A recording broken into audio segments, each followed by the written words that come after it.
El Niño అనేది Pacific మహాసముద్రం మధ్య భాగం మరియు తూర్పు భాగంలో సముద్ర ఉపరితల ఉష్ణోగ్రతలు సాధారణ కంటే ఎక్కువగా పెరగడం వలన ఏర్పడుతుంది. దీనివల్ల వ్యాపార పవనాలు బలహీనపడి వేడి నీరు తూర్పు వైపు కదులుతుంది. తద్వారా ప్రపంచవ్యాప్తంగా వర్షపాత విధానాలు మారుతాయి. సాధారణంగా 2 నుండి 7 సంవత్సరాలకు ఒకసారి ఎల్నినో ప్రభావం కనిపిస్తుంటుంది. గతంలో 1982-83, 1997-98లో బలమైన ఎల్నినో ప్రభావాలు కనిపించాయి.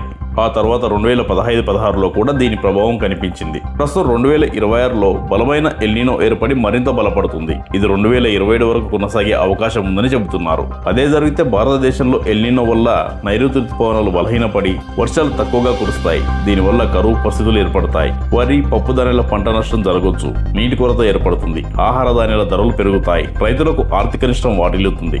ప్రపంచంలో కొన్ని ప్రాంతాల్లో వరదలు, మరి కొన్ని ప్రాంతాల్లో తీవ్ర కరువులు సంభవించవచ్చు. ఈ ఏడాది బలమైన ఎల్నినో కారణంగా వర్షాలు తగ్గే అవకాశం ఉందని వాతావరణ నిపుణులు హెచ్చరిస్తున్నారు.